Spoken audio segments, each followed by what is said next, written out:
예, 인사 올리겠습니다. 안녕하세요. 예, 환경정책연구회 주최 주민들과 함께하는 오늘 특강. 저는 대표위원을 맡은 황은주입니다. 오늘 이렇게 평일 오후에 바쁘신 시간 내주셔서 이렇게 와주셔서 정말 감사드립니다.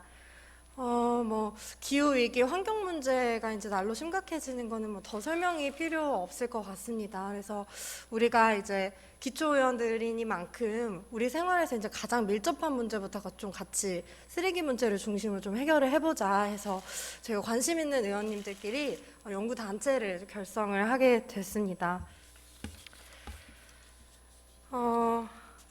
저희 시작하기 전에 의장님 인사 말씀을 한 말씀 듣고 좀 시작을 해보려는데요.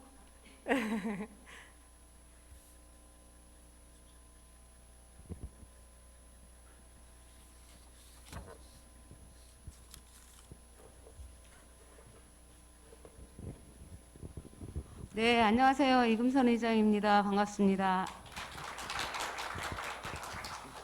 우리 유성구에서 지금 환경 관련 워낙 중요하게 생각을 하고 있고요. 그 중요하게 생각하는 우리 황은주 위원장님이 저희 이제 연구단체를 이제 적극적으로 만드는 이제 회장님이고요. 저희들도 이제 함께 이렇게 환경 관련해서 관심을 가진 의원님들이 하다 보니까 민주당 의원님들만 돼 있어요.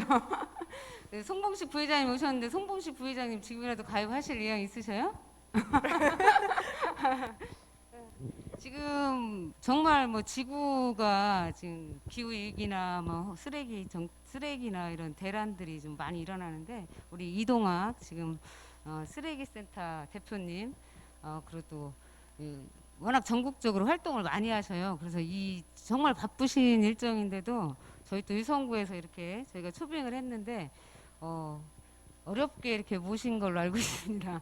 정말 감사드리고요. 저희 유성구는 지금 보니까 우리 이제 집행부에서도 부구청장님, 국장님들, 과장님들, 뭐 팀장님들 다 오셨는데 그리고 또 우리 주민분들 불렀는데 저희 보니까 주민자치위원장님들 다 부를 걸 그랬습니다. 전체 통장님들하고. 그래서 같이 우리 환경에 대해서 한 번 더 생각하는 시간을 좀 가졌으면 좋았을 텐데 그래도 여기 오신 분들이 또 함께 해서 유성구에서라도 먼저 선제적으로 같이 이제 환경에 대해서 더 적극적으로 노력해 주실 거라 믿습니다. 우리 이동학 대표님 이번 강의 열심히 듣겠습니다. 네, 감사합니다. 예, 저희 연구회 그 소개를 잠깐 해드리면요.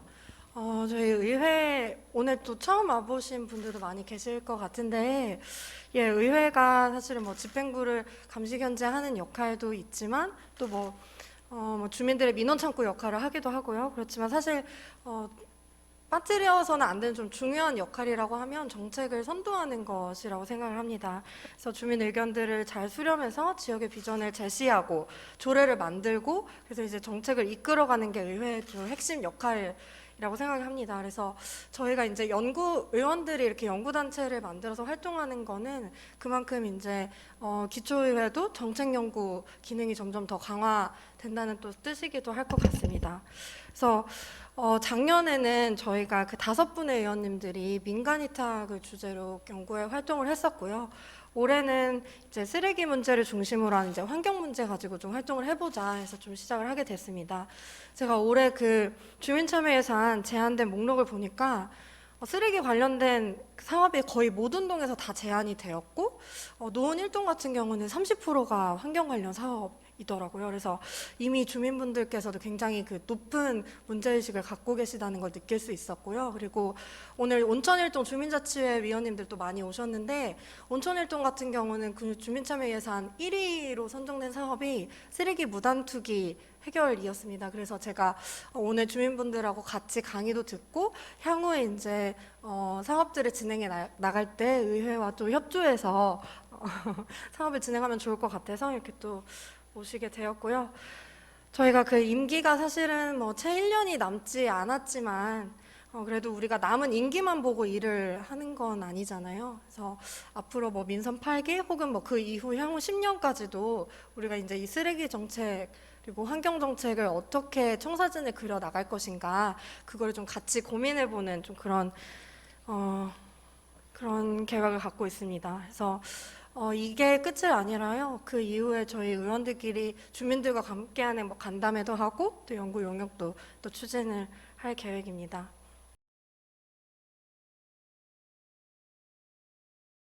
네.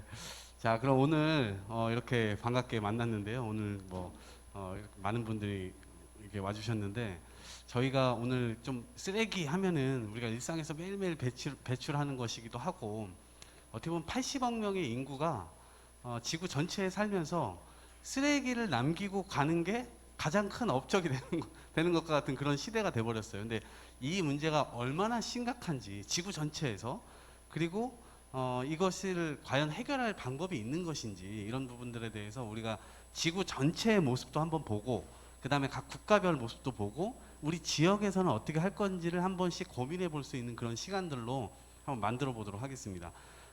지구에 살고 있지만 지구 전체의 모습을 이렇게 조망해 볼 수 있는 시간이 별로 없잖아요. 오늘 5시에 뭐 누리호가 이제 우주로 나간다고 하는데 우주로 나가는 사람은 지구가 보이겠죠.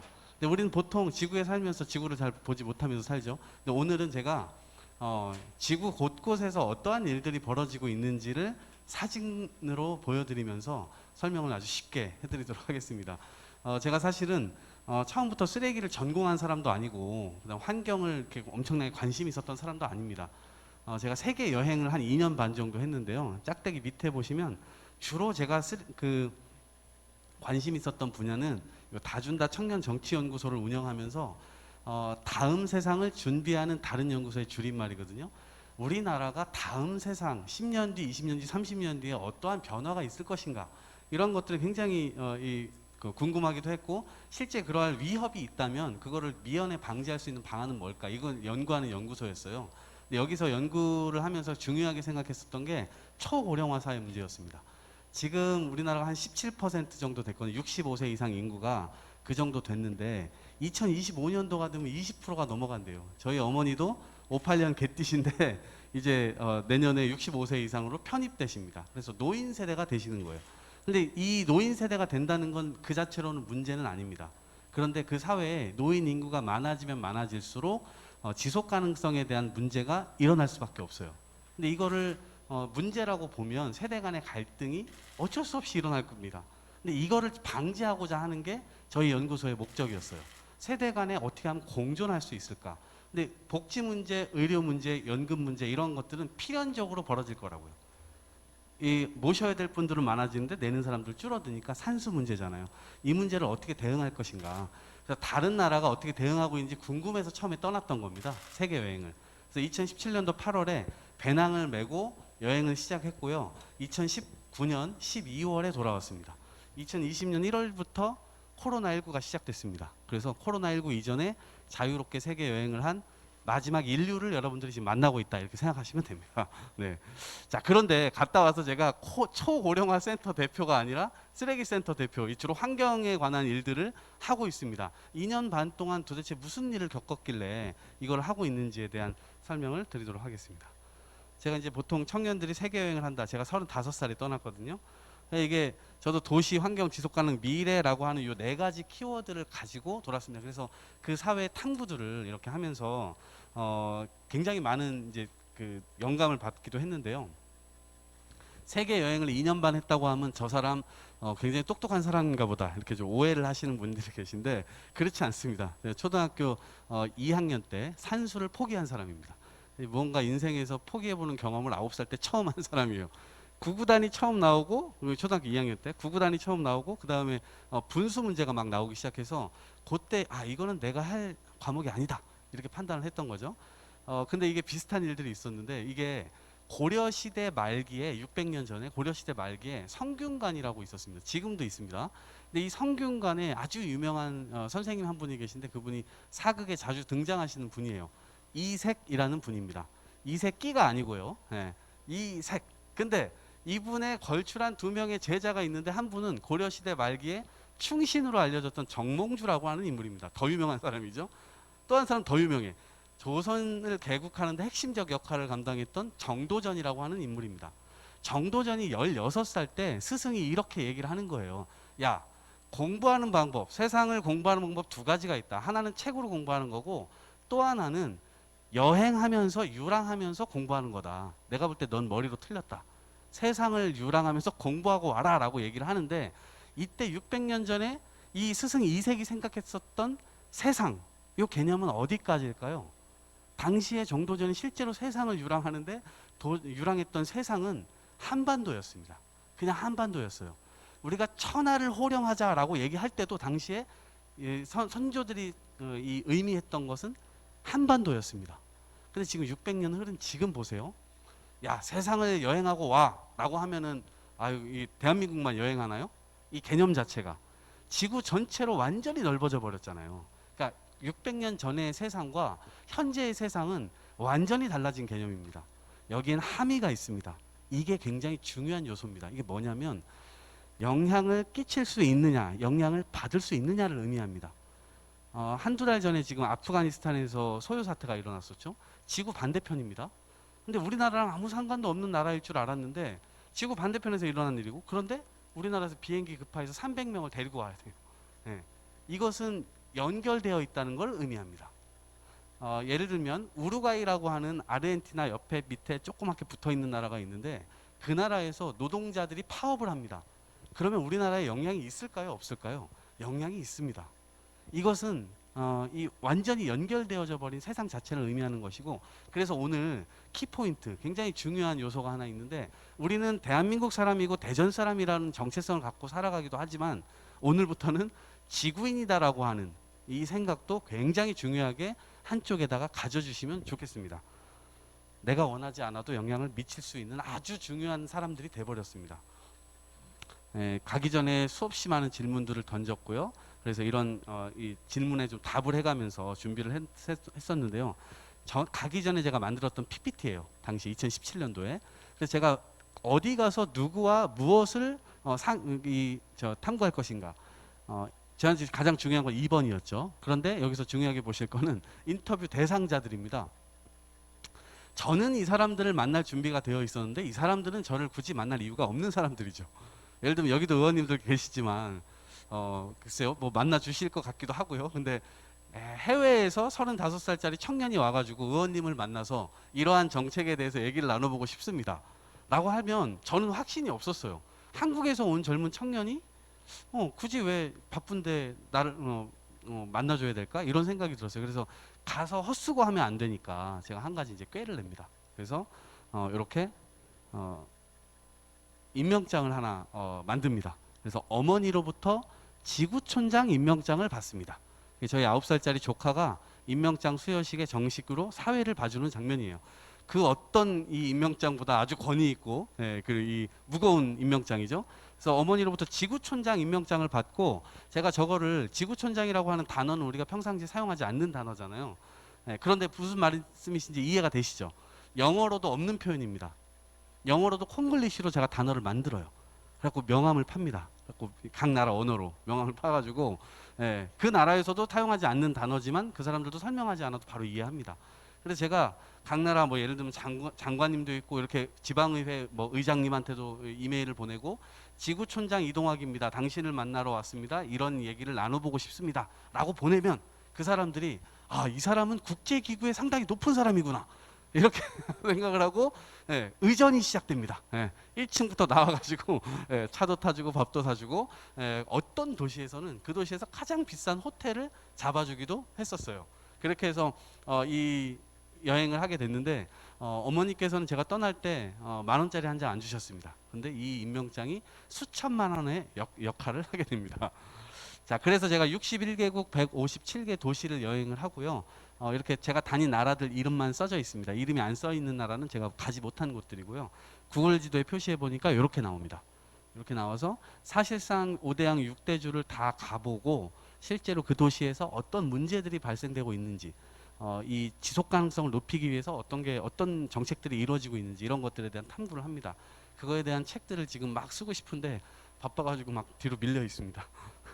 자, 그래서 오늘 여러분들께 드릴 말씀은 제가 탐구했던 수많은 주제 중에 하나를 딱 빼서 쓰레기 문제에 대해서 이야기를 드리려고 합니다. 여러분들이 보고 계시는 이 사진은 개발도상국일까요? 선진국일까요? 네, 여기는 호주입니다. 호주. 호주는 우리나라보다 GDP가 높죠. 그리고 그 천혜의 자연이 그대로 있는 곳이고 청정 뭐 호주 뭐 해가지고 엄청나게 자기네 나라를 친환경 국가라고 하면서 홍보하고 있습니다. 근데 실제 이러한 일들이 벌어지고 있을 거는 저도 상상 못했고 호주 안에서 살아가고 있는 시민들도 상상하지 못했던 일입니다. 몰라요. 이렇게 쌓이고 있는 것. 이렇게 쌓이고 있는 건 그 업자들과 공무원들만 알아요. 공무원들은 이것이 드러나지 않기를 원해요. 예. 사람들이 알면 안 된다. 근데 이제 저 때문에 다 드러났죠. 근데 시민들을 인터뷰하니까 우리나라가 그렇게 잘 사는데 우리나라에서 나온 쓰레기, 우리들이 쓰고 버린 쓰레기가 왜 처리가 안 돼? 이런 의문을 갖고 있을 수밖에 없는 거죠. 근데 이게 왜 문제냐면 호주뿐만 아니라 우리가 친환경 국가 혹은 선진 국가라고 믿고 있는 수많은 나라들에서 이 똑같은 현상들이 발생되고 있다는 겁니다. 도대체 지구에서 무슨 일이 벌어지고 있는가? 그래서 제가 그 내용을 모아서 이렇게 썼는데 오늘은 쓰레기책 내용의 일부와 쓰레기책 내용에 들어있지 않은 내용의 일부를 섞어서 말씀드리려고 합니다. 이 나라 혹시 어딘 줄 아시는 분 계실까요? 갔다 보신 분 혹시 계실까요? 알아요? 네, 괜찮습니다. 몰라도 괜찮습니다. 이 나라 사람들도 우리를 몰라요. 네, 우리가 어딘지 몰라요. 여기는 아이슬란드입니다. 아이슬란드인데요. 어딨나 볼까요? 지도를 한번 볼까요? 여기 있습니다. 여기 왼쪽에 섬나라. 그리고 여기 지도로 보면 여기 있죠. 이 땅 크기를 보면은 한반도하고 아주 비슷합니다. 땅 크기가요. 근데 한반도에는 남북한 합쳐서 8천만 명 살고 있고요. 여기는 36만 명 살고 있습니다. 제가 여기에 간 이유는 이것 때문에 갔어요. 성평등 격차. 이게 전 세계에서 가장 적은 포션이고 그 다음에 이 성평등 지수가 늘 OECD 국가에서 1위로 나옵니다. 이 나라가 제가 가서 보고 싶었던 게 요거였어요. 근데 우리나라는 이미 2016년도에 강남역 20대 여성 살인사건도 일어나고 막 사회적으로 엄청난 토론이 막 일어나고 지금 여전히 10대, 20대들 이 여론조사를 해보면 대한민국에서 가장 큰 갈등이 뭐냐라고 얘기하면 1위가 젠더 갈등으로 나옵니다. 이거 어떻게 해결할지 우리가 논의해야 됩니다. 그래서 제가 이게 궁금했기 때문에 가가지고 수많은 사람들을 인터뷰를 합니다. 도대체 남자는 여자를 어떻게 생각하고 여자는 남자를 어떻게 생각하고 이 젠더 격차 문제 이런 것들을 서로가 공동체가 어떻게 생각하고 있는지. 그래서 제가 마지막에 장관님을 만나서 인터뷰를 해보려고 장관님한테 이메일을 보냈습니다. 지구촌장 이동학입니다. 당신을 만나러 여기 왔고 시간을 꼭 내주십시오. 비서가 메일이 왔어요. 단메일이. 네. 장관님 바쁘시다. 네가 누구냐? 이렇게 왔습니다. 그래서 제가 다시 보냈어요. 나는 이러한 목적으로 전 지구를 돌고 있다. 시간을 꼭 내달라라고 다시 보냈습니다. 또 단메일이 왔어요. 도저히 시간이 안 된다. 지구촌장이 뭔지 모르겠다. 이렇게 또 왔어요. 그래서 제가 저 먼 곳에서 여기까지 갔는데 못 만나면 너무나 큰 이 헛수고잖아요. 그래서 장관님을 꼭 만나고 싶어가지고 저 먼 곳에서 아빠 찬스를 씁니다. 그래서 아버지가 직접 섭외를 해주셨어요. 저희 아버지를 소개합니다. 아이슬란드 저희 아버지십니다. 제가 이제 2년 반 여행을 했다고 하면 35에 돈 수천만 원 잘 모아놨네 이렇게 또 오해하시는 분이 계신데 제가 400만 원 들고 출발했어요. 그래서 실제 신세를 너무 많이 지면서 지구인들한테 신세를 많이 졌는데 제 여행 목적을 말씀드리면 대부분 현지인들이 제 여행을 도와주고 싶어 하셨습니다. 그래서 이분도 저한테 침대방을 내주신 분이에요. 그래서 친하게 이렇게 얘기를 하다가 아빠 아들 하기로 한 거죠. 지금도 연락을 주고받고 있는데요. 이분께 이제 바로 말씀드렸더니 제 힘으로 한번 해보려고 했는데 이게 잘 안 됐다. 2번이나 이제 거절을 당했다. 어떻게 해야 되겠냐 그랬더니 이분이 바로 전화 거시더니 장관님 나예요. 내 한국인 아들이니까 만나주세요. 끝. 그 다음 날 바로 만날 수가 있었습니다. 그 비밀이 뭐냐면 이 나라의 인구에 있습니다. 36만 명밖에 안 되고 이분이 태어나던 시절은 20만밖에 안 되는 거예요. 유성이 한 35만 되나요? 네, 유성구 인구가 한반도 전체에 살고 있는 거예요. 그러니까 서로 어떤 누구 집 아들, 누구 집 딸 뭐 이런 것들에 대해서 서로가 다 잘 알고 지내는 거죠. 그래서 만날 수 있었는데요. 장관님을 만나서 이런 사실을 저도 처음 알게 됐습니다. 75년도 10월 24일 이 여성 이 노동계가 이 가사 노동자들을 다 포함해가지고 90% 이상이 모여서 레이캬비크 시내를 해서 이 각 도시 곳곳마다 이 여성들이 모여서 시위를 합니다. 그래서 아이슬란드가 실제적으로 멈춰요. 왜냐하면 마트, 공장, 가사, 어린이집, 육아 뭐 이런 시설들이 전부 다 여성들이 없으니까 돌아가질 않는 거예요. 그래서 남자들이 이때부터 깜짝 놀라서 이때부터 토론을 시작합니다. 사회적인 엄청난 토론이 우리나라와 같은 엄청난 갈등 속에서 토론이 시작돼요. 5년 만에 여성 대통령을 세계 최초로 선출해냅니다. 아이슬란드가. 저 사람이 4번 연속 집권해요. 그러면서 사회적으로 엄청난 토론을 굉장히 성숙하게 이뤄갑니다. 아이슬란드 역시도 상당히 가부장적인 나라였어요. 근데 지금은 평등을 향해서 어쨌든 가고 있는 건데 지금은 할당제도 하고 있습니다. 제가 아주 이해하기가 어려웠던 제도인데요. 한 성이 40%, 나머지 한 성이 40%, 20%는 취약계층. 여기다 이렇게 합니다. 그렇게 해서 그 취지는 뭐 본질은 아니니까 나중에 기회가 되면 또 설명드리고 어쨌든 이렇게 해서 저 대통령을 만들어내고 제가 그때 2017년도 제가 2017년 여행을 떠날 때 그때쯤 2017년도 여름에 아이슬란드에서 무슨 법이 위반이 됐냐면 남녀 임금 차별 금지법이 통과가 됩니다. 2017년도에 그게 42년간 논쟁해온 법안입니다. 그래서 2018년 1월 달에 제가 아이슬란드를 찾았는데 그때부터 시행이 되던 때였습니다. 그래서 어느 한쪽에서의 이 아이슬란드의 논쟁의 수준, 사회 논의의 수준이 상당히 높구나. 페미니즘에 대해서 초등학교, 중학교, 고등학교, 대학교에서 교과서 있고 다 그 과목이 있습니다. 근데 그게 어느 한쪽 성이 아니라 평등에 대한 부분을 가르칩니다. 그래서 결국에는 제가 아이슬란드에 느꼈던 건 한국 역시도 지금은 엄청난 갈등, 서로가 한쪽은 민감하다 그러고 한쪽은 둔감하다 그러고 지금 서로 그 사이에 어떤 이 점을 못 찾고 있는 거잖아요. 이 과정을 통해서 결국 우리는 공존의 형태로 결국 기결돼야 된다. 정치인들이 그 역할을 해야 된다. 이런 이제 영감을 받고 생각을 하게 됐는데 어쨌거나 한쪽에서는 그렇게 높은 수준의 사회 문화나 이런 토론들이 진행되고 있지만 선진국이라고 해서 모든 게 선진국이냐? 그렇지가 않습니다. 특히나 제가 쓰레기 문제를 보면서 그렇지 않구나라는 것을 명확하게 느꼈습니다. 제가 이 아이슬란드는 물가가 정말 비싸요. 너무 비싸요. 스위스하고 아이슬란드가 기억에 남는 물가 이 물가 수준이었는데 그 도시에서 가장 저렴한 게스트하우스 같은 데 찾아 들어갑니다. 찾아 들어가서 10,000원, 9,000원 뭐 이렇게 내고 이제 들어가는데 한 방을 한 12명 정도가 써요. 2층 침대 6개 딱 놓여 있고 각자 하나의 이제 침대씩 쓰고. 근데 이게 다양하게 대만에서 온 친구, 케냐, 모로코, 남아공, 스페인, 아일랜드, 인도 뭐 다양한 곳에서 오잖아요. 이 친구들이랑 이런저런 얘기들을 나누면서 친해지고 어느 날 오스트리아 친구가 옵니다. 이 친구가 얼굴을 딱 보자마자 제가 직관적으로 이 친구는 한 30대 초반 정도 돼 보이겠다 하면서 얘기를 막 나누는데 그래서 제가 이제 질문을 던졌습니다. 궁금해서. 궁금한 게 있는데 너 물어봐도 돼? 그랬더니 물어보라고. 그랬더니 너 몇 살이야? 이렇게 물어봤어요. 그래서 이 친구가 20살이래요. 깜짝 놀랐습니다. 이 얼굴에 어떻게 20살이지? 네. 그래서 이 친구가 막 얘기하다가 제가 그럼 넌 내 나이는 몇 살처럼 보여? 이렇게 물어봤어요. 그랬더니 이 친구가 딱 1초 고민하더니 23 딱 이러는 거예요. 엄청 친해졌습니다. 이 친구랑. 진짜 사람 볼 줄 안다. 네. 그래가지고 너 진짜 대단한 친구다 해가지고 같이 이 도시도 여행하고 이러다가 어느 날 제가 카레 라이스를 요리를 해줬어요. 유럽 본토에서 이 아이슬란드로 넘어갈 때 한국 교민 아주머니께서 지구촌장 그 돈도 없는데 거기 가면 엄청 비싸. 햄버거 하나에 15,000원이야. 이거 못 사 먹어. 그러니까 이거라도 가져가 해가지고 카레 분말가루 30인분짜리를 저한테 선물로 주신 거예요. 하고 30인분짜리를 아침, 점심, 저녁 제가 아이슬란드에서 밥을 해 먹었습니다. 그랬더니 저쪽 애들이 한국인의 주식은 카레냐 이렇게 질문을 했지만 아니다. 나만 그렇다. 이렇게 얘기를 하고 이 친구한테 카레를 딱 해줬는데 이 친구가 너무 맛있게 먹는 거야. 난생 처음 먹어보는 요리라고 하면서. 그래서 너무 고마워서 자기도 요리를 해주겠다. 자기는 한 번도 요리해 본 적이 없다. 그래서 엄마 아빠가 해주는 것만 먹어봤다. 처음 요리를 너에게 해줄 수 있어서 좋다. 막 이러면서 스파게티를 요리를 해줬는데 차라리 해주지나 말지 6, 7인분 정도를 쌓아서 저한테 스파게티를 요리를 해서 준 거예요. 한국인들은 또 대접받으면 다 먹어야 되잖아요.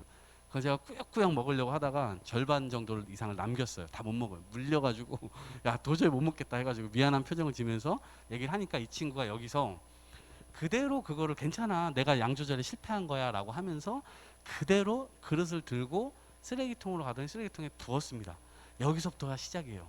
쓰레기통에 부었는데 제가 느낌이 쭈뼛 식탁에 앉아있다가 느낌이 쭈뼛 이상해가지고 가서 이제 열어봤어요. 열어봤더니 음식물 쓰레기와 이 생활 쓰레기, 페트병, 비닐봉지, 빵봉지 이런 것들이 막 버려지는데 거기에 음식물 쓰레기를 버려버린 거예요. 그래서 제가 그 순간적으로 궁금했어요. 오스트리아에서는 쓰레기를 어떻게 버려? 그랬더니 이렇게 버린다는 거예요. 같이 섞어서. 제가 스페인 친구한테 물어봤습니다. 야, 니들은 어떻게 버려? 섞어서 버린대요. 아일랜드 친구한테 물어봤어요. 섞어서 버린대요. 이쯤 되면은 저는 아무것도 모르는 사람이니까 아, 이게 선진국들이 하는 방식이구나. 이게 정상이고 우리가 분리배출하는 우리가 잘못하고 있는 거 아니야? 이런 생각을 했던 거예요. 그래서 제가 아이슬란드 친구를 꼬셔가지고 아이슬란드의 아주 일반적인 아파트 단지를 가봅니다. 아파트 단지에 이렇게 돼 있어요. 분리배출 표식 자체가 존재하지 않습니다. 존재하지 않고요. 제가 나중에 보니까 이거를 탐구를 해보니까 더 충격적인 게 이거예요. 당연히 분리배출 되지도 않고요. 이 음식물 쓰레기 다 같이 버려지고요. 더 충격적인 것은 아이슬란드 쓰레기가 아이슬란드에서 처리되지 않는다는 사실이었습니다. 아이슬란드 쓰레기가요, 컨테이너에 담겨가지고 유럽 본토로 이동합니다. 유럽 본토에서도 어디서 처리되느냐? 동유럽 국가로 갑니다. 동유럽 국가는 저소득 국가예요. 개발도상국이에요. 잘 못 살아요. 돈 많이 못 벌어요. 그러니까 환경 기초시설이라고 하는, 예를 들면 소각장이나 매립장 이런 게 갖춰져 있지 않습니다. 근데 그런 나라로 이렇게 돈 많이 버는 아이슬란드 같은 나라가 쓰레기를 보내서 거기서 처리하는 거예요.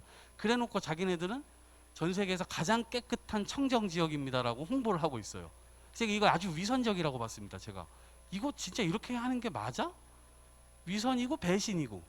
근데 아이슬란드뿐만 아니라 정말 너무 많은 나라들, 우리나라를 포함해서 정말 많은 나라들이 이런 식으로 하고 있었습니다. 도대체 왜 이런 일이 벌어지고 있는가, 이거를 이제 탐구를 했는데, 애초에 우리가 볼 때 자본주의라고 하는 게 있죠. 80억 명은 그 중에 제가 볼 때 몇천 명, 몇만 명 정도 동굴에서 사는 사람을 제외하고는 대부분 다 자본주의 안에 다 편입되어 있습니다. 자본주의와 싸우고 싶은 생각은 없어요. 자본주의에 대해서 여러 가지 이제 막 여러 학자들이 얘기를 하기도 하는데, 저는 자본주의와 싸우는 거는 불가능하다는 생각을 합니다. 근데 이 자본주의가 기본적으로 돌아가려면 두 가지가 있어야 돼요. 생산이 처음에 있어야 됩니다. 생산은 어디서 하느냐? 지구를 파야만 합니다. 지구를 갉아야만 해요. 이 건물을 만들려면 지구를 어딘가 갉아서 재료를 만들어야 되잖아요. 시멘트도 만들어야 되고, 모래 이거 다 채취해가지고, 광물 채취하고, 그런 것들 다 섞어서, 플라스틱 만들려면 땅 파가지고 석유 채취해가지고 다 그렇게 만들어야 되잖아요. 책상 만들래도 나무 다 베가지고 만들어야 되고, 이제 이렇게 지구 어딘가를 갉아야만 상품이란 걸 만들어낼 수가 있습니다. 그걸 이제 생산하죠. 그리고 난 다음에 사용하고, 구매, 사용, 나중에 폐기하는데, 우리는 폐기를 두 가지 방식으로 폐기합니다. 하나는 종량제 봉투에 넣어서 묻고, 또 하나는 분리배출해서 재활용되도록 하는 정책 제도를 갖고 있죠. 그런데 문제는 우리가 재활용 열심히 그렇게 분리배출을 해도, 폐기 단계에서 생산 단계로, 폐기 단계에서 분리배출을 그렇게 열심히 해도 생산 단계로 넘어가는 저 링크가 현재 깨져 있는 상황입니다. 지구 전체적으로 보면 10개 중에 하나 겨우 재활용되고 있는 상황입니다. 우리나라요? 그 통계가 정확하지도 않아요. 우리나라 한 30% 남짓일 거라고 보는데, 10개 버리면 3개가 되고 있는 겁니다. 그 정도로 상당히 심각한 상황이에요. 근데 통계는 막 87% 막 이래요. 청와대에 보고되거나 환경부가 다 취합하는 거. 근데 현장에 가보면 그게 전부 허수라는 것을 알 수가 있습니다. 근데 이상할 정도로 어쨌든 그렇게 돌아가는데, 우리나라는 그나마 상위권이에요. 30% 하고 있는 게 그나마 상위권이에요. 지구 전체에서.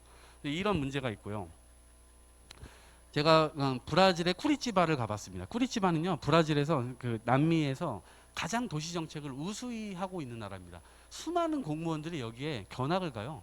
이 서울의 버스 환승 시스템 이런 거 다 이 도시에서 베껴 갖고 온 겁니다.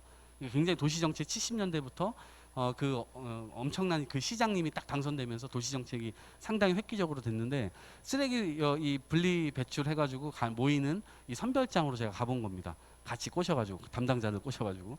하여튼 분리 배출 당연히 안 되죠. 이렇게 하다 보니까 저 뒤에 있는 노동자들이 저거를 다시 분리 선별을 합니다.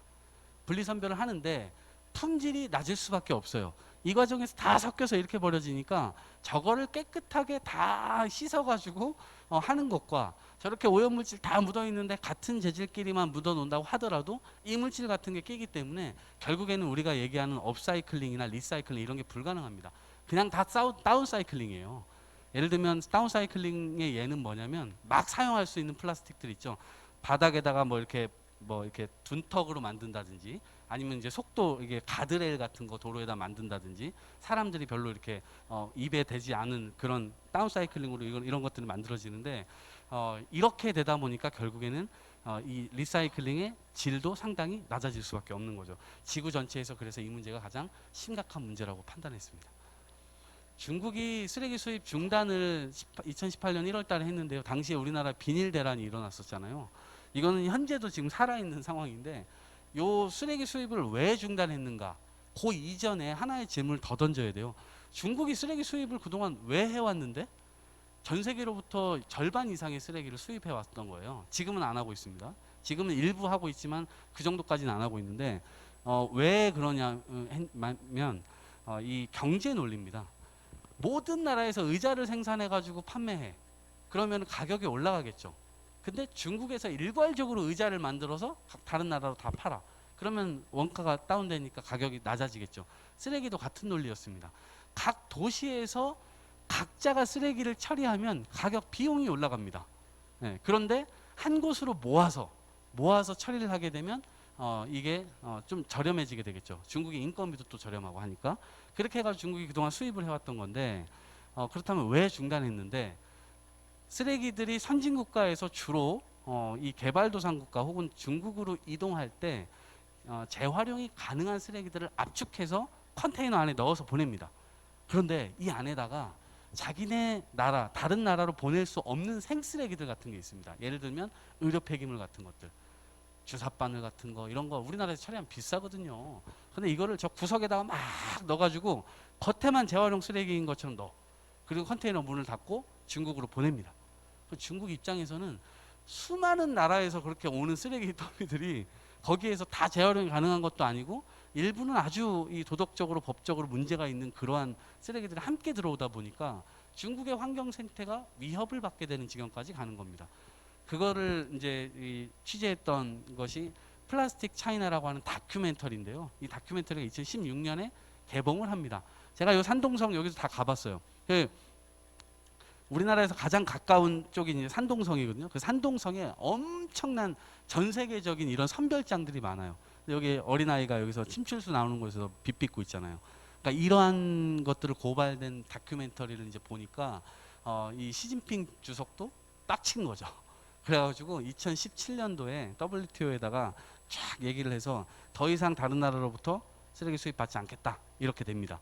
그래서 그 조치를 해서 결국에는 지금 막힌 상태인데 문제는 중국이 쓰레기 수입을 거부했다고 해서 그 쓰레기가 다른 나라로 안 갔느냐? 그렇지 않습니다.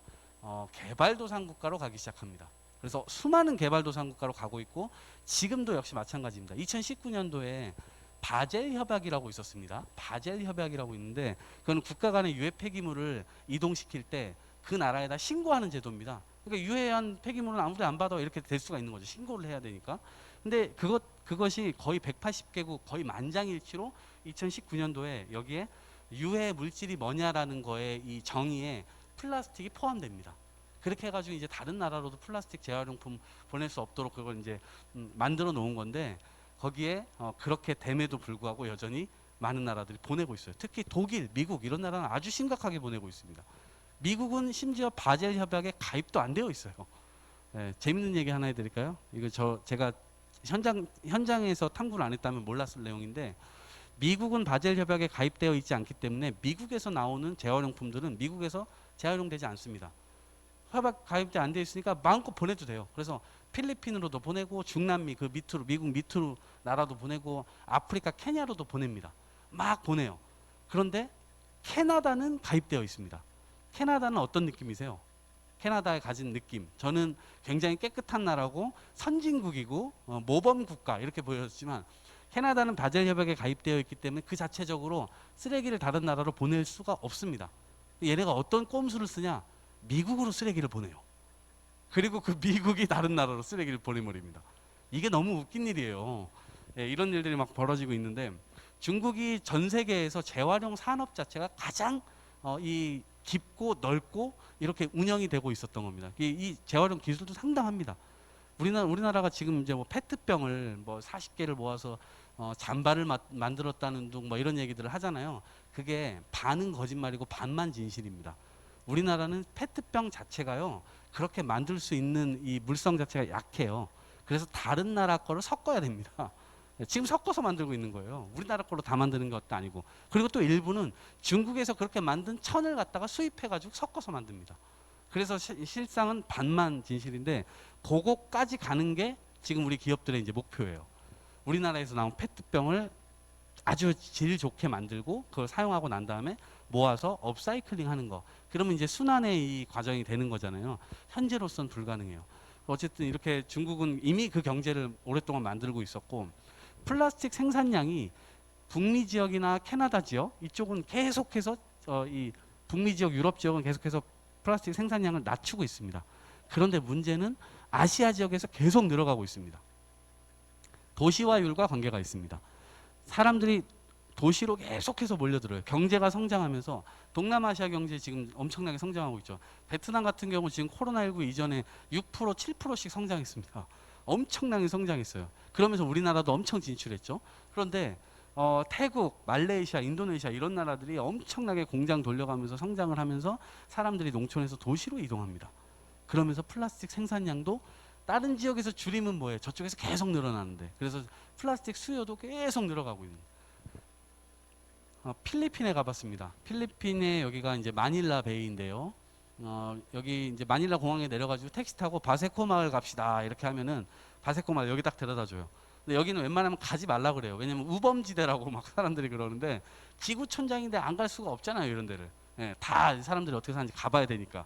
그래서 여기도 다 가봤죠.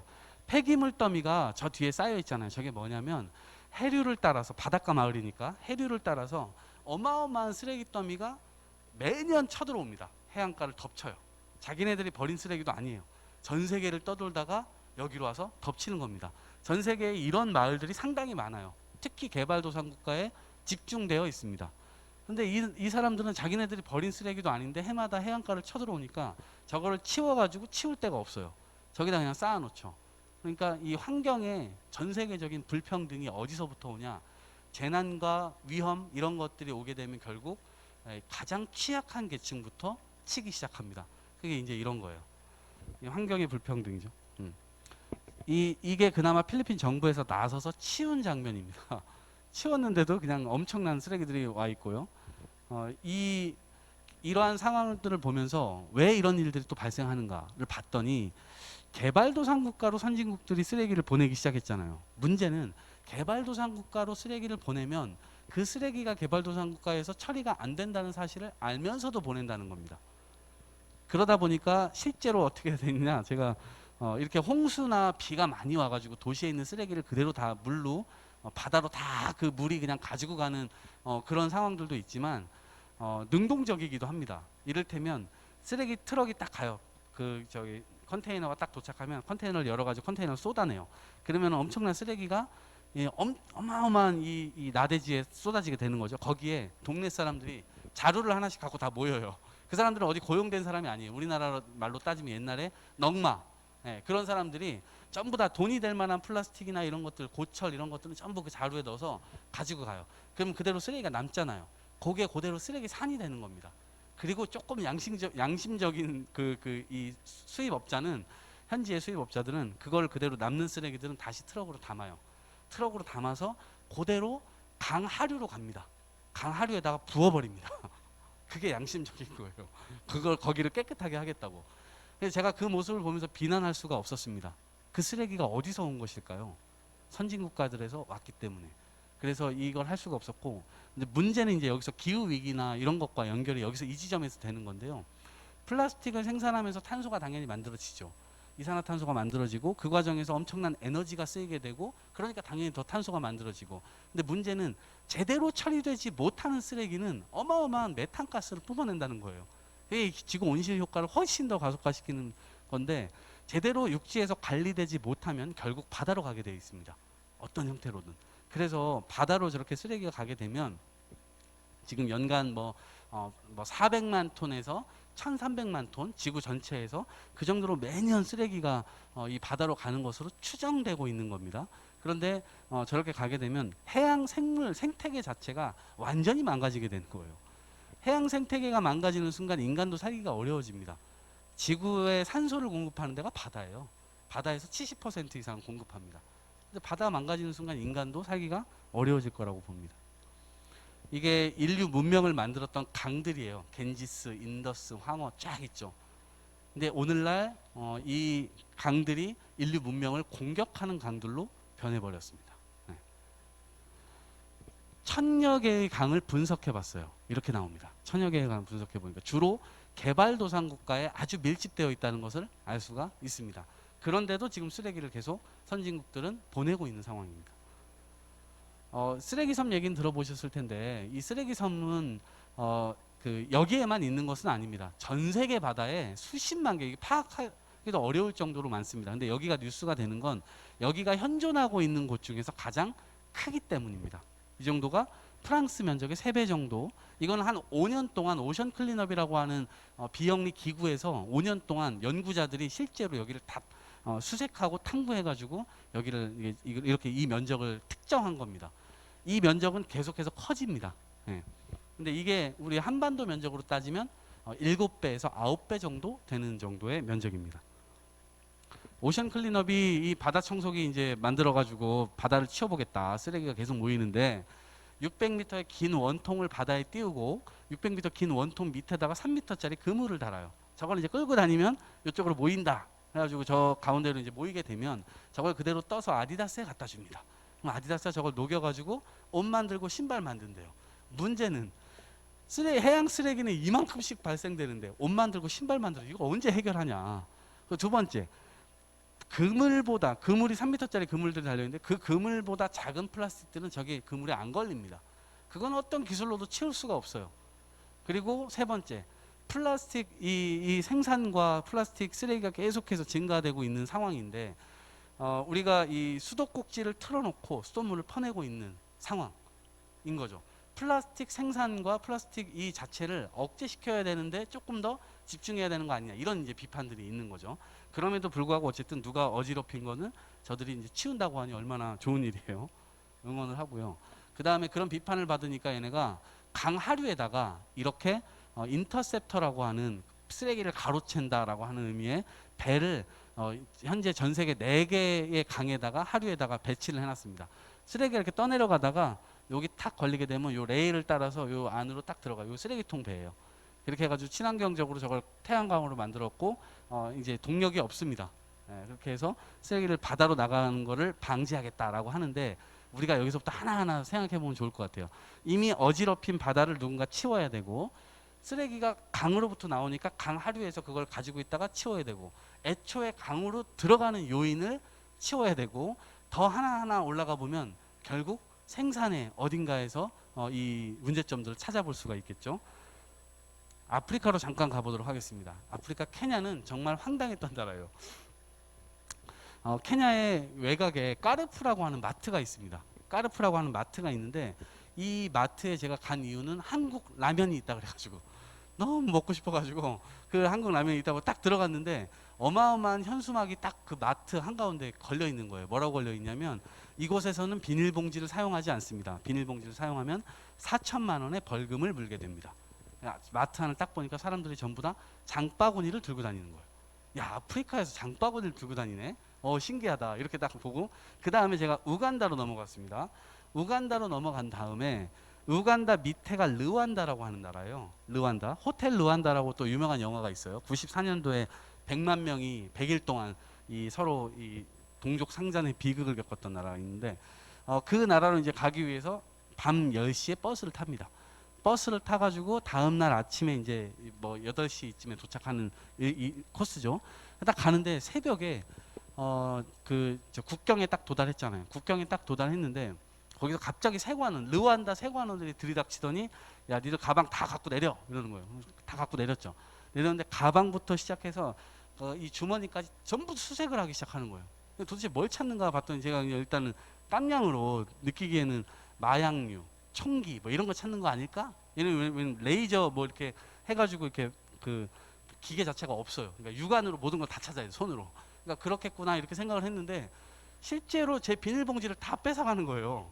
그래서 제 뭐 슬리퍼 감춰둔 슬리퍼 그 감싼 비닐봉지부터 해서 습기 차지 말라고 이 휴대폰 충전기 이렇게 갖다 놓은 거 그런 것들도 다 뺏어가는 겁니다. 그래서 왜 뺏어가냐 이렇게 물어봤더니 우리나라에는 비닐봉지가 출입할 수가 없다 딱 이렇게 얘기를 하는 거예요. 그래가지고 너무 신기하잖아요. 그래서 제가 옆에 우간다 여성 2명이 앉아 있었거든요. 제 옆에.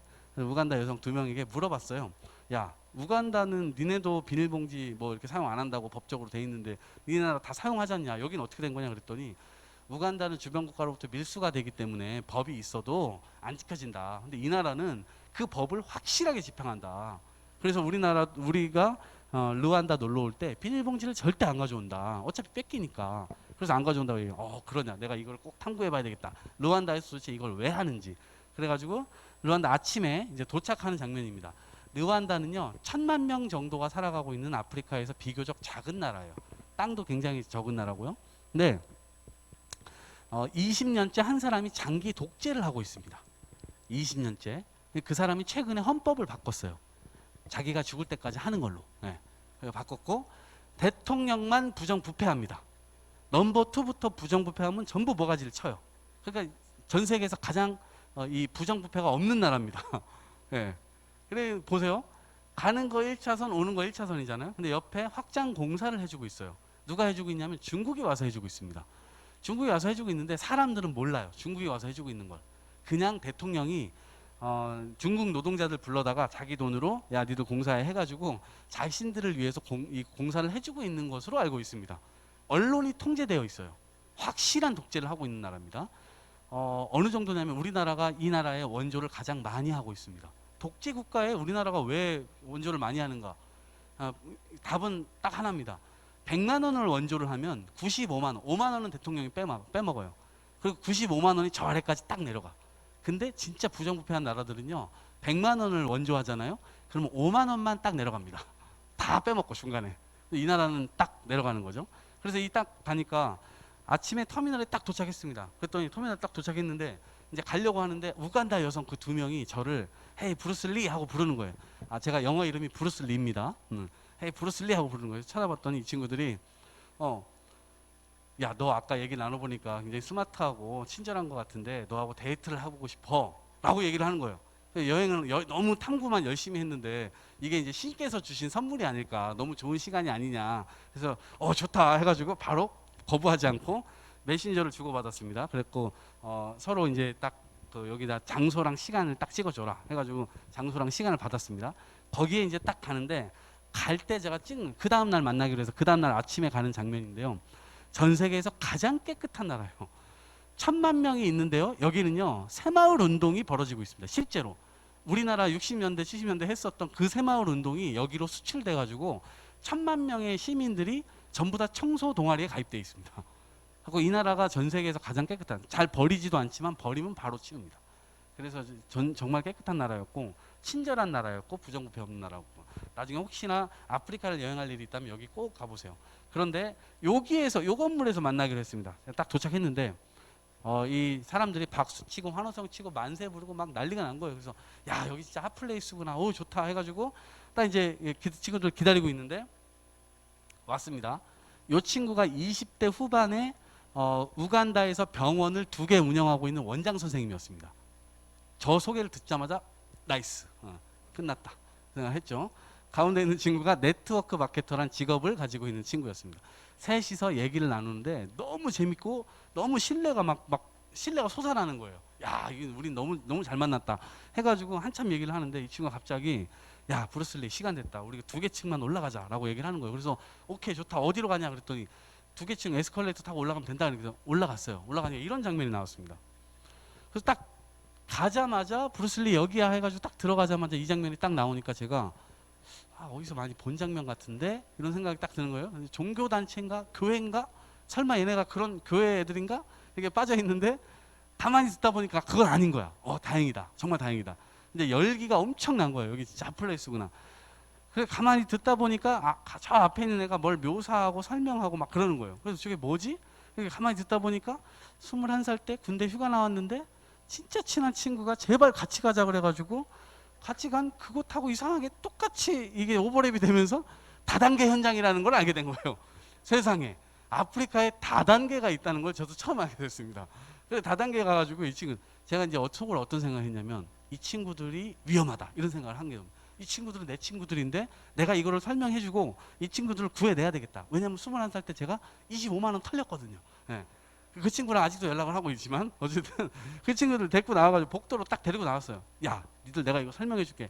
절대 이거 하면 안 된다라고 하는데 얘네들이 표정이 이미 딱 변하면서 저한테 브루슬리 지금부터 잘 들어. 네 인생에서 어쩌면 가장 중요할지도 모를 제안을 할 거야 라고 하면서 저한테 한국 지부장이 되어달라고 저한테 얘기를 하는 거예요. 그래서 제가 여행하다 말고 취직할 뻔했습니다. 예, 이게 창업이라고 하나요? 예, 난리가 날 뻔. 이거를 제가 그려주면서 설명하려고 했는데 지들이 그려가면서 저를 꼬시려고 최근까지도 연락이 옵니다. 예, 한국 지부장 자리 아직도 비어 있다고. 혹시 여기서 일자리 필요하신 분은 얘기하세요. 예. 근데 너무 허탈해서 이 친구들의 목표가 데이트가 아니라 이제 이거였다는 사실이 조금 제가 그런 거예요. 좀 아쉬운 거예요. 그래서 정리를 했어요. 지금도 연락을 주고받을 정도로 이 친구들 잘 정리를 했죠. 정리하고 와가지고 제가 허탈해서 빵하고 음료수를 사러 마트에 갔습니다. 마트에서 빵하고 음료 샀는데 거기에서 캐셔분께서 비닐봉지가 아니라 종이봉투에 담아주는 거예요. 그래가지고 제가 맞다, 내가 이거 탐구하기로 했었지 하고서는 그때 정신 다시 차리고 이걸 탐구해봤더니 2007년도에 동아프리카에서 홍수가 일어납니다. 근데 홍수가 일어났는데 홍수가 일어날 수가 없어요. 이게 나중에 혹시 가보신다면 르완다는 1000개의 언덕이라고 하는 별명이 있을 정도로 산 위에 도시가 있어요. 너무 아름다워요 그게. 근데 이렇게 일어날 수가 없는데 대통령이 지시를 하니까 공무원분들께서 딱 조사를 해갖고 딱 보고를 했죠. 그랬더니 그 보고서 내용에 핵심적인 내용이 하수구를 전부 비닐봉지가 막고 있었습니다. 이거였습니다. 강력한 이 지도력을 가지고 있는 이 독재국가에서 대통령이 할 수 있는 수단이 있죠. 예. 비닐봉지를 만들거나 수입하는 회사를 전부 다 없애버려라. 예. 그거 실제로 다 없애버립니다. 그래가지고 정책적으로 지원을 해서 종이봉투로 만드는 회사로 다 바꿔버려요. 그래갖고 실제로 지금 전 세계에서 유일하게 비닐봉지를 실제로 사용하지 않고 있는 나라가 르완다입니다. 르완다. 그런데 아까 말씀드린 대로 케냐로 다시 넘어요. 케냐는 강력한 법안, 전 세계에서 가장 강력한 법안을 갖고 있습니다. 4천만 원. 근데 사용되고 있어요. 여기 보시면 강아지들이 이 쓰레기를 배출하는 시스템, 수거하는 시스템, 처리하는 시스템, 이 세 가지가 다 없어요. 아주 도심 한가운데 외에는 나머지들은 전부 없어요. 그런 게. 그런데 이 사진이 정말 슬픈 사진이죠. 독일도 마찬가지고요. 미국도 마찬가지고 케냐로 계속해서 쓰레기를 보냅니다. 근데 이렇게 관리되지 않는다는 것을 알면서도 보내는 거예요. 이 사진이 정말 슬픈 사진이에요. 계속 제가 쳐다보다가 저 오른쪽에 두 분이 중요한 볼일을 보고 있다는 것도 알게 됐습니다. 사람도 싸고 개도 싸고 도시의 위생이 관리가 안 되고 있는 거죠. 근데 이게 정말 이런 상황임에도 계속해서 선진국들의 쓰레기가 이동하고 있습니다. 도시가 계속 커지고 있죠. 유성도 계속 커지고 있고 대전도 어떻게 보면 세종시 이제 그 효과로 인해서 앞으로 수도가 실제로 행정 수도가 이동되게 되면 여기도 이제 엄청 커지게 될 텐데 도시 중심으로 전 세계적으로 이런 흐름이 나타나고 있습니다. 농촌에서 도시로. 그런데 도시는요, 농촌에 살 때보다 도시에 살 때 쓰레기를 2배 이상 배출합니다. 그것은 기본적으로 전 세계적 통계가 그렇습니다. 농촌에 살 때보다 기본적으로 많이 만들어내는 시스템 속으로 들어오는 거예요. 그런데 문제는 도시는 그렇게 쓰레기가 계속해서 증가할 수밖에 없는데 쓰레기를 처리하는 시설이나 이런 것들은 부족하게 될 수밖에 없죠. 그럼 어떤 효과가 일어나느냐? 쓰레기 처리 비용이 계속해서 상승합니다. 오늘날 우리나라의 쓰레기 산이 왜 많이 만들어지냐면 2019년도 통계로 환경부에서 전수조사 했었거든요. 당시 발견된 것만 230개였습니다. 2019년도에 지금 400개가 넘어요. 왜 쓰레기 산이 계속해서 늘어가는가? 이것은 일주일 동안 내가 쓰레기를 버려줄게, 나한테 돈을 줘, 이렇게 해가지고 돈을 받아요. 그리고 공장 같은 데다가 보이지 않는 산 같은 데다가 그걸 딱 이게 버려버리고 그대로 튀면 수억 원을 일주일 만에 벌 수가 있는 체계입니다.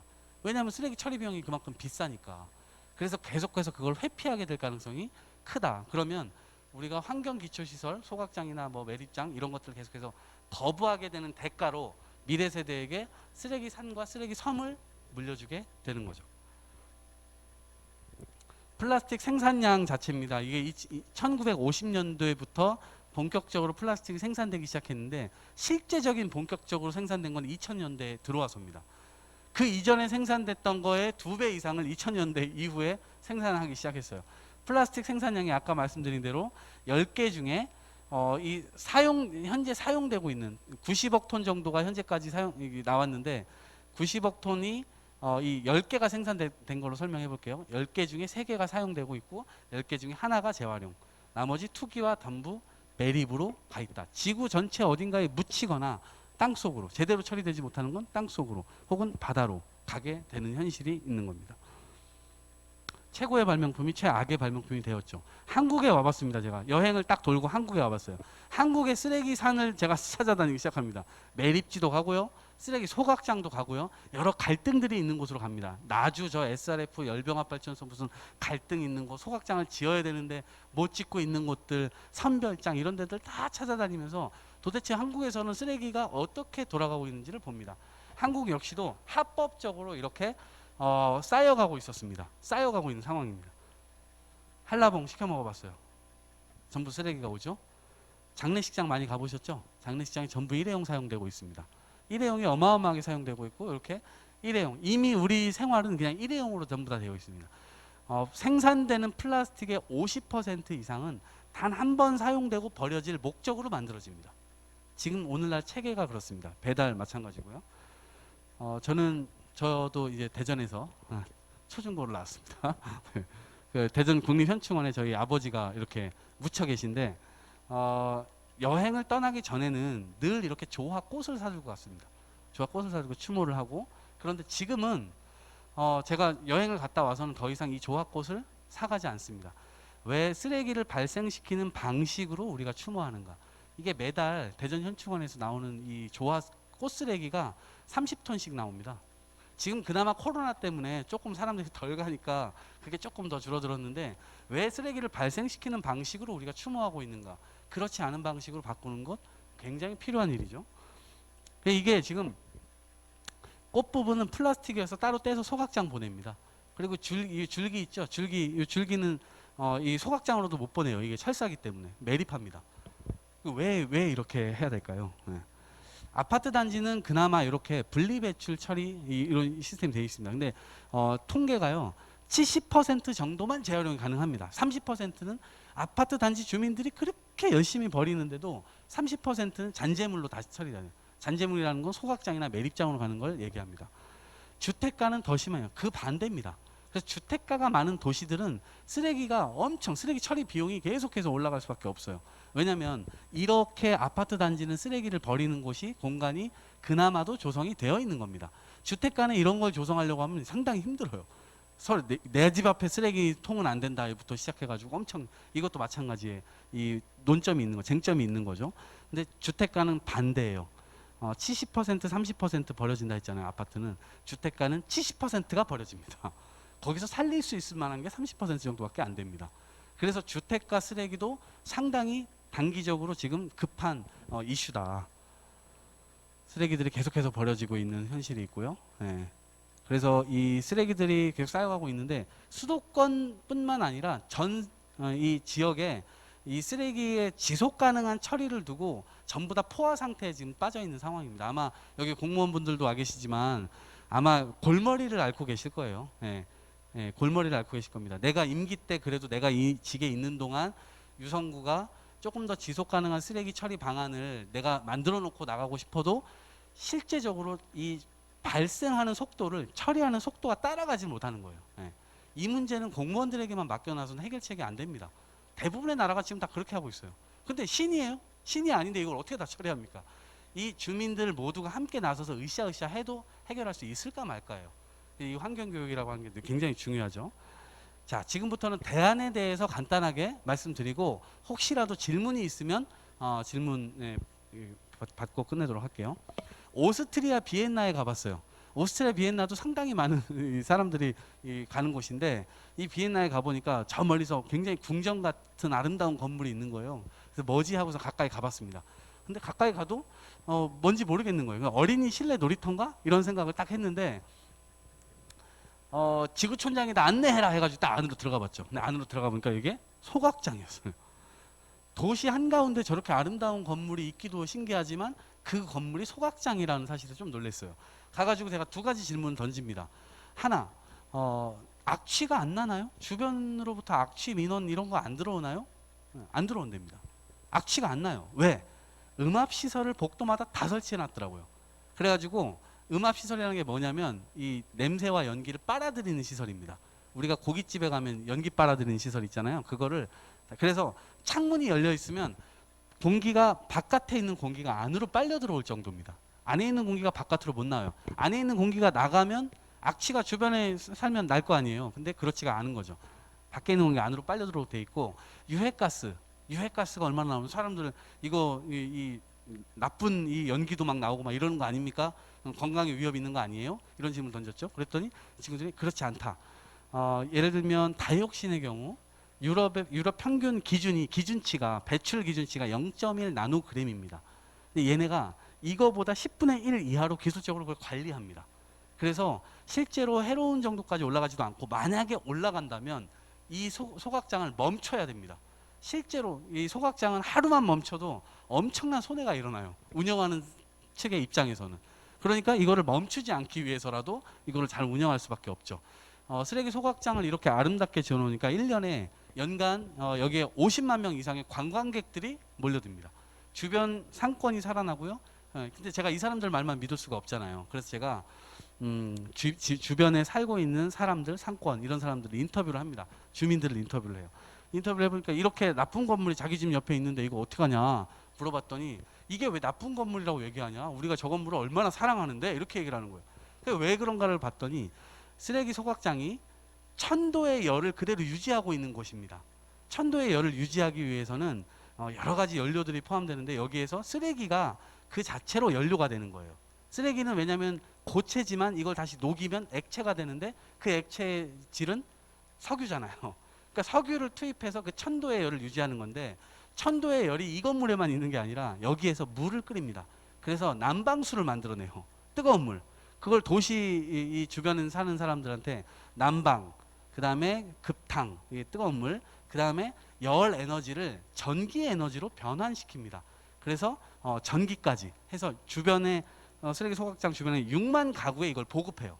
그러니까 지역 주민들이 냄새 안 나지, 유해가스 안 나오지, 그런 거 이제 그 혜택 받지. 그리고 주변 상권 살아나고 여기에 가서 어린이들, 엄마들이 아기들 데리고 가서 여기서 환경 교육도 받습니다. 환경 학교의 역할도 합니다. 그렇게 해서 지역 주민들과 공존하고 있는 모습을 딱 보니까 부럽더라고요. 야, 이거 어떻게 이렇게 했지? 덴마크에 가봤습니다. 덴마크 코펜하겐인데요. 코펜하겐은 전 세계에서 그린 뉴딜, 지금 탄소 중립 시대로 가는 가장 최전방에 있는 도시다라는 평가를 받을 정도로 엄청납니다. 여기는 70% 이상의 주민들이 걸어 다니거나 대중교통을 이용하거나 자전거를 타고 다닙니다. 30% 정도만 자가용을 타요. 아마 대한민국은 그 반대 비중일 겁니다. 70% 이상이 자가용을 타고 30% 정도가 대중교통을 이용할 겁니다. 여기는 그 반대죠. 이렇게 하는데 엄청난 매연을 또 내뿜고 있는 거예요. 지구촌장에다 안내해라. 또 들어가 봤죠. 들어가 보니까 여기는 이렇게 스키장으로 디자인된 소각장입니다. 사진을 보시면 이렇게 나옵니다. 여기 보시면 이렇게 아파트 단지가 바로 옆에 있고요. 주택가 바로 옆에 있죠. 주택가들 모여 있고. 근데 여기 이렇게 보면 여기도 저 멀리 보면 산이 하나도 없어요. 덴마크가. 멕시코 난류가 흐르기 때문에 눈도 잘 안 와요. 그러니까 스키 타려면 노르웨이나 스웨덴 같은 데 저 북부 지방으로 가야 돼. 근데 여기는 스키장으로 딱 만들어 놓으니까 사람들이, 외국인들조차도 같이 몰려 들어와 가지고 엄마들이 애들 데리고 와 가지고 여기서 스키 타고 이 레스토랑에 있는 소각장 레스토랑에서 밥도 먹습니다. 그것도 기술적으로 그런 것들이 다 발달되어 있고 실제로 도시 안에서 공존하고 있는 겁니다. 얘네들도 마찬가지로 엄청난 갈등이 있었습니다. 그 갈등을 이런 식으로 시민 친화적인 시설로 서로 딜을 한 겁니다. 시민사회와 이 공무원 조직이 같이 딜을 한 거예요. 그래서 친화 시설로 만들겠다라고 해서 이렇게 만든 겁니다. 일본을 가볼까요? 일본도 우리가 정말 이 안 좋은 역사적 감정을 갖고 있지만 배울 건 또 배워야죠. 제가 이게 무사시노라고 하는 시에 가봤더니 구청 바로 앞에, 유성구로 따지면 유성구청 바로 길 건너편에 소각장이 있는 겁니다. 구청 바로 앞에 소각장이 있어요. 소각장 들어가 보니까 너무 쾌적해요. 소각장이 이렇게 쾌적할까? 여기도 마찬가지. 음압시설, 유해가스 이런 것들 다 도심 한가운데 있기 때문에. 근데 이게 여기 컨셉은 투명입니다. 투명. 소각장이 어떻게 운영되는지 우리나라에서는 사실 알기가 좀 어려워요. 자기네들이 0.1 나노그램이라고 했는데 0.1을 배출했는데 0.01 나왔다고 우리한테 들이밀면 우리는 전문적이지도 않은데 당연히 그거를 뭐 신뢰를 해야 되는지 신뢰를 안 해야 될지 뭐 이게 헷갈리는 거예요. 여기는 법과 제도, 이 조례 이런 것들을 통해서 아예 거짓말을 할 수 없도록 만들었습니다. 컨셉이 투명이에요. 그래서 투명하게 일하는 사람들까지도 다 보이게 다 유리창으로 다 해놨고 여기 전체가 다 환경 교육 시설입니다. 옥상은 이 시민들이 텃밭을 운영할 수 있도록 시민들 누구나 왔다 갔다 할 수 있게 모든 걸 다 개방해놓고 투명해놓고 했습니다. 이렇게 해서 어느 정도의 쓰레기를 태우고 있는지, 어느 정도의 그 열량이 발생하고 있는지, 전기가 생산되고 있는지 이런 것들을 전부 다 24시간 공개하고 있습니다. 이 세계 소각장의 공통점은 주민들과 함께 이러한 점들을 공론장을 통해서 만들었다는 겁니다. 개방과 투명 이런 것들을 통해서. 그래서 실제로 갈등이 없지 않았지만 저들도 저걸 뚫고 나왔다. 일본의 경우는 1970년대에 쓰레기 대란이 이미 일어났고 그때부터 10년 동안 논쟁을 해서 전 세계에서 지금 가장 많은 소각장을 갖고 있는데 각 구마다 가지고 있습니다. 도쿄 가면 각 구마다 소각장이 있어요. 그리고 실제 제가 가봤던 이 무사시노 소각장의 경우는요. 소각하면은 10개를 태우면 1개 정도의 이게 재가 나오잖아요. 그 재가 10% 정도 남거든요. 이것조차도 에코시멘트 회사로 보내서 보도블록으로 리사이클링 해버립니다. 사실상 매립하는 게 없어요. 땅이 부족하기 때문에 계속 저 방법을 찾는 건데 우리 역시도 마찬가지로 저 방식을 고민해야 됩니다. 자, 이제 몇 가지 혹시 마을에서 해볼 수 있는 것들 몇 가지만 좀 말씀드리고 마칠 텐데요. 핀란드에 가보니까요. 분리수거 자판기가 이렇게 있어요. 마트마다 있습니다. 이것도 법률적으로 되게 돼 있어요. 왜냐하면 판매자가 수거한다라고 하는 의무가 있습니다. 그래서 핀란드 마트에 가면은 대부분 마트 입구에 이렇게 자판기들이 있어요. 이 자판기들은 뭐냐? 이 우리 쓰레기에 돈 붙어 있는 쓰레기가 어떤 게 있죠? 우리나라에? 네, 소주병, 맥주병 여기 붙어 있죠. 돈 거슬러 주잖아요. 이거 갖다 주면. 핀란드는요. 캔에도 보증금이 붙어 있습니다. 200원, 300원 이렇게 붙어 있어요. 페트병에도 붙어 있습니다. 페트병에도 200원, 300원 붙어 있어요. 여러분들 같으면 캔이나 페트병에 200원 붙어 있으면 버리시겠어요? 그냥? 절대 안 버립니다. 그거 악착같이 모아가지고 그거 애들 뭐 용돈이라도 주려고 모으죠. 이렇게 모으니까 제가 이 사람을 인터뷰했는데 이 사람 남자 한 30대 정도 되는 남성분이셨는데 이 두 개나 이 바구니를 두 개나 들고 와가지고 유리병부터 해갖고 이걸 엄청나게 하더니 25유로를 바꿔갔어요. 25유로 우리나라 돈은 한 3만 원 정도 됩니다. 그거를 술병 엄청나게 반납을 해갖고 여기 영수증이 딱 나와요. 저기에. 영수증 딱 나오면 그거 가지고 장 보러 가는데 또 술 사러 간다고 하더라고요. 예. 근데 이렇게 해가지고 하니까 우리나라는 지금 선의에 기대하고 있습니다. 제발 잘 좀 버려주세요. 여러분, 국민 여러분, 주민 여러분, 제발 이렇게 버려주셔야 돼요. 저렇게 버려주셔야 돼요. 얘네들은 그런 설명하지 않아요. 그냥 돈을 붙여놨기 때문에 알아서 합니다. 예. 오른쪽에 프라이부르크, 독일의 프라이부르크입니다. 독일의 프라이부르크는 저렇게 테이크아웃 할 때 아예 다회용기에다가 담아줍니다. 3,000원짜리 아메리카노를 4,000원 받아요. 그럼 1,000원은 뭐냐? 보증금입니다. 저 컵을 어느 카페에서든지 테이크아웃을 해갖고 먹다가 도시를 돌아다니다가 가장 가까운 카페에 반납하면 돼요. 그럼 1유로를 거슬러 받아요. 그래가지고 일회용 컵 쓰레기가 나오지 않죠. 우리나라는 한번 생각해 보세요. 5천만 명이 하루에 아메리카노 한 잔씩 테이크아웃 해서 먹는다고 생각해 보세요. 5천만 개의 쓰레기 컵이 나와요. 근데 재활용도 안 돼요. 종이컵도 재활용 안 돼요. 이게 어마무시한 이게 나오는데 실제 통계는 300억 개 정도 이상이 나옵니다. 우리나라에서 1년에.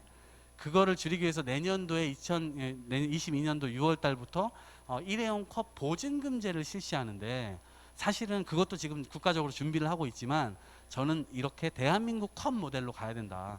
그게 안 되면 대전시라도 대전시, 대전컵 이런 것들을 통해서 아예 쓰레기 컵이 나오지 않는 체계를 고민해 봐야 된다. 우리나라 고물상과 완전 다르죠. 덴마크 고물상입니다. 완전 정리가 잘 돼 있죠. 당연히 재활용률이 올라갈 수밖에 없죠. 중국에 공유시킵니다. 중국에서는 이 그 식당마다 이렇게 설거지하는 공간이 사라지고 있어요. 설거지하는 공간이 외주화되고 있습니다. 설거지를 전문적으로 하는 업체들이 상당히 많이 생겨나고 있어요.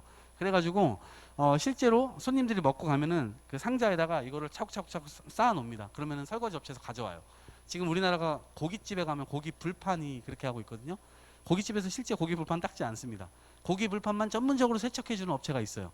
이러한 모델을 장례식장에 적용해 보면 일회용 이 품이 나오지 않는, 쓰레기가 나오지 않는 장례식장이 나올 수 있을 거고요. 영화관에 적용을 하면 팝콘통, 그다음에 콜라통 이런 것들을 우리가 한 200명이 한 관에 딱 들어가 가지고 2시간 딱 영화 보고 어마무시한 쓰레기를 다 배출하고 나오잖아요. 그렇게 하지 말자. 다용기 사용하고, 왜냐하면 위생 세척을 하기 때문에 일회용품보다 훨씬 더 위생적입니다. 네. 이제 그런 측면이 있고, 야구장도 마찬가지입니다. 대전 야구장. 유성구에 또 뭐가 있을까요? 적용해 볼 만한 게 상당히 많이 있을 겁니다. 아까 프라이부르크 컵 모델도 프라이부르크 대학에서 굉장히 활성화되어 있습니다. 대학교 캠퍼스 내에서. 여기는 이제 우리나라에도 많이 퍼지고 있는 알맹상점이라고 하는, 우리나라에 지금 100여 개 이상이 생겼죠. 여기 원조 모델이 베를린입니다. 제가 이 베를린 원조에 가가지고 인터뷰를 한 건데요. 포장재가 없는 마트입니다. 마트의 미래 혹은 편의점의 미래가 이런 방식으로 바뀔 텐데요. 최근에 뭐 이렇게 그 전통 시장 같은 데서도 용기내 챌린지 많이 하잖아요. 용기내 챌린지를 하는 곳입니다. 장바구니 항상 용기를 갖고 다니면서 가져가가지고 용기에다가 쌀, 콩, 이 포장재가 필요 없는 것들, 그런 것들을 딱 담아가지고 무게로 계산합니다. 그러니까 포장 비용이 들지 않았기 때문에 시중 가격보다 3분의 2 가격으로 이 물건들을 살 수가 있습니다. 이런 마트들이 동네마다 많이 늘어나면 좋을 것 같고, 예를 들면 샴푸 같은 거, 린스 같은 거, 그다음에 세탁 세제 같은 거, 이런 것들을 리필할 수 있는 자판기들이 동네마다 많이 늘어나면 샴푸통 쓰레기 안 나오게 할 수 있죠. 예. 그래서 샴푸통을 이제는 자녀 세대에게 물려줄 수 있는 그런 시대를 우리가 열었으면 좋겠습니다. 마지막으로 요 설명드리고 마칠게요. 여기 중국인데요. 이게 태극기 딱 걸렸죠. 지구촌장님 왔다고 태극기 걸려 있고, 여기는 스마트팜입니다. 여기 위에 보면 스마트팜인데 여기가 슈퍼토마토와 슈퍼오이가 자라고 있습니다. 그 도대체 뭐예요? 그래서 저한테 토마토를 따서 하나 주더라고요. 먹어보라고. 먹어보고 제가 깜짝 놀랐습니다. 난생 처음 먹어보는 맛이에요. 너무 맛있는 거예요. 야, 이 비결이 뭡니까? 그랬더니 1층에 비결이 있습니다. 딱 있는 1층이 여기입니다. 여기. 이 사진이 지금 이렇게 낮게 나와 있지만 여기에 1층이고 2층입니다. 여기에 안에 그럼 뭐가 있느냐? 이 안에 이따가 또 저녁 식사 하셔야 되는데 제가 죄송하다는 말씀 드립니다. 죄송합니다. 네. 이 시멘트 안에 이게 있습니다. 바퀴벌레 10억 마리가 있습니다. 바퀴벌레 10억 마리가 이 건물 안에서 하루에 50톤의 음식물 쓰레기를 먹어치우고 있습니다. 이 건물이 4개가 있어요. 그래서 이 구가 80만 명 정도 되거든요. 음식물 쓰레기 3분의 2를 다 여기서 치웁니다. 그냥 다 소멸시켜 버리는 거예요. 그래가지고 4개가 있어서 40억 마리가 200톤의 음식물 쓰레기를 먹어 치우게 되는 거죠. 그런데 제가 2가지 질문 던졌어요. 바퀴벌레가 편식하지 않나요? 네. 혹시 여러분 마라탕 드셔보셨어요? 김치찌개, 볶음밥 이런 걸 바퀴벌레가 잘 먹을까요? 8년 동안 실험을 했대요. 전 세계 산의 진미들을 아프리카 음식, 저 남미 음식, 한국 음식 다 해가지고 이렇게도 조합해보고 저렇게도 조합해보고 매운 거, 짠 거, 단 거, 쓴 거 다 해가지고 먹여봤는데 아무것도 기피하지 않더래요. 바퀴벌레가 모든 걸 다 먹어. 그래서 오케이 됐다. 바퀴벌레 이제 가두기만 하면 되는 거 아니에요. 어떻게 가두지? 플라스틱 통 안에 넣어보니까 얘네가 탈출하더래. 시간 지나니까. 나무 통 안에 넣어보니까 또 탈출해. 유리통 안에 넣어놓으니까 거기는 탈출을 못 하더래요. 왜냐면 얘네가 유리에서 미끄러지더래요. 힘을 못 쓰더래요. 그래가지고 이 시멘트 벽 구조물 안에다가 사방팔방 유리벽으로 다 쳐놨습니다. 그래가지고 이 10억 마리가 이제 유지되고 있는데, 실제 관건은 10억 마리가 매일매일 그대로 유지돼야 되잖아요. 그대로 유지돼야 돼. 이게 기술입니다. 보시면 하루에 6번 식사를 하세요. 바퀴벌레님이. 그 다음에 이틀에 한 번씩 알을 까세요. 알을 까시면 알 하나에서 16마리가 부화합니다. 40억 마리가 16마리씩 난다고 생각해 보세요. 10억 마리 생태가 그대로 유지될 수가 없잖아요. 개체수가 급격히 증가하면 음식물이 부족해지게 되는 사태가 되겠죠. 그리고 개체수가 혹시 역병이 돌아가지고 막 개체수가 낮아지게 되면, 그러면 이 음식물이 남아돌게 되겠죠. 그러니까 이게 시설로서 의미가 없어지는 겁니다. 위로 가든 아래로 가든. 그래서 매일매일 10억 마리가 그대로 유지돼야 되는데 방법이 이겁니다. 11달을 살다가 돌아가시는데 바람을 확 쏴주면 이 바퀴벌레가 살아있는 애들은 버텨요. 근데 죽은 애들은 확 쓸려가죠. 그래서 밑으로 떨어지게 돼 있습니다. 그리고 살아있는 애들이 알을 낳잖아요. 그 알도 밑으로 다 떨어지게 돼 있어요. 그래서 밑에서 바깥으로 긁어냅니다. 긁어냈을 때 여기서 태어나면 안 되잖아요. 그게 재앙이잖아요. 그대로 갈아줍니다.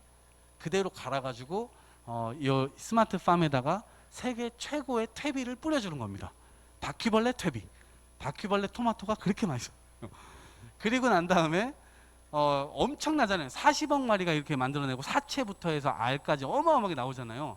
이거를 가지고 돼지와 닭한테 주십니다. 슈퍼 돼지와 슈퍼 닭이 나옵니다. 예. 세계 최고의 이 사료가 되는 거죠. 이렇게 해가지고 완전히 여기 이 회장님이 이제 저한테 말씀하시는 거는 4차 산업혁명 얘기하는데 4차 산업혁명의 아주 핵심적인 건 리사이클링, 재활용이 가능하도록 해서 지구에 해를 끼치지 않는 그 기술을 가진 국가가 앞으로 세상을 지배하게 될 것이다. 이렇게 얘기를 합니다. 그래서 이걸 이렇게 딱 하는데 마지막에 제가 회장님이 인터뷰하는데 저 뒤에 유리창 너머로 노랑머리 애들이 왔다 갔다 하는 거예요. 쟤네들은 뭡니까? 이렇게 물어보니까 미국에서 온 글로벌 화장품 회사의 임원들이래요. 피부에도 그렇게 좋대요. 예. 우리가 이미 바르고 있을 수도 있습니다. 바퀴벌레를. 예. 우리가 바퀴벌레를 향해서 화이팅 한번 외치고 가겠습니다. 화이팅. 예. 오늘 식사 맛있게 하시기 바랍니다. 자, 어느 한쪽에서는 음식물 쓰레기가 처리가 그렇게 문제입니다. 왜냐하면 여기서 아까 말씀드린 대로 메탄가스가 발생합니다. 메탄가스는 여러분들이 음식 하시고 남은 거 이렇게 비닐봉다리에 넣어놓고 둘둘둘 말아가지고 딱 채워놔 보세요. 시간 딱 지나면 빵빵하게 부풀어 오릅니다. 그때 차는 게 메탄가스입니다. 그게 공기 중으로 그냥 나가버리면 지구 온실 효과를 이산화탄소에 비해 20배 이상 가속화시킵니다. 각국에서 이 음식물 쓰레기 처리를 두고 상당히 큰 문제예요. 지금 대전은 아예 종량제도 사용 안 하고 있죠. 그냥 무료로 다 음식물 쓰레기 배출하고 있잖아요. 다른 이제 도시들은 그거를 이제 이 돈을 받고 이게 종량제 봉투 팔아가지고 그렇게 하고 있기도 한데, 이게 아주 핵심적으로 이게 이 처리가 굉장히 중요해요. 퇴비로도 나오고 사료로도 나오고 그다음에 바이오 가스로도 만드는 이 세 가지 방식으로 처리를 하는데, 지금 이 세 가지 다 문제가 있어요. 그래가지고 사실은 퇴비로 만들어 놓고 사료로 만들어 놔도 수요처가 없기 때문에 이게 아이스팩이랑 비슷합니다. 아이스팩 사람들이 엄청 재활용합시다 해가지고 많이 모으잖아요. 줄 데가 없어요. 그런 문제들이 있습니다. 자, 그런데 어느 한쪽에서는 이렇게 기아 상태, 우리가 그 식량 배분에 실패해가지고 기아 상태에 빠져 있는 사람들도 지구촌 전체에 굉장히 많죠. 음식물 쓰레기를 줄이기 위해서 독일에서 뭘 하고 있느냐? 푸드 쉐어링 냉장고를 하고 있습니다. 이건 뭐냐면 버려지는 냉장고들을 버리지 않고요, 골목마다 설치를 해둡니다. 골목마다 비 안 맞게 해가지고 설치를 해도. 그리고 이걸 관리하는 시민 단체가 있습니다. 사람들 누구나 자기네 집에 먹지 않는, 아마도 제 예측이지만 3년 전 제사 음식이 아직도 집에 냉장고에 있으신 분들 계시죠? 네. 그러한 음식물들, 누군가 줬을 때 먹을 수 있는 음식물들, 이런 것들 여기다 누구든지 넣어놓을 수 있습니다. 짜투리 남는 거, 마늘, 양파 뭐 이런 것들 짜투리를 넣어놓기도 하고요. 그 짜투리를 요리를 해가지고 넣어놓기도 합니다. 그렇게 해가지고 시민들끼리 서로 음식을 나누는 운동을 하고 있는 거죠. 이 운동은 유럽 전역으로 퍼져 있어요, 지금. 그래서 유럽에서 상당히 활력 있게 하고 있고, 저 오른쪽에 꾸리찌바에서는 4kg 정도의 재활용품을 주워 갖고 오면 1kg 정도의 농산물로, 잉여 농산물로 나눠주기도 합니다. 이 두 가지 문제를 다 같이 해결하는 거죠. 대만에 가봤더니 이렇게 브로셔를 나눠줍니다. 우리가 분리배출이 정말 어렵잖아요. 아직도 자기가 잘하고 있다고 생각하지만 실제로 이렇게 지켜보고 있으면 잘하지 못하고 있거든요.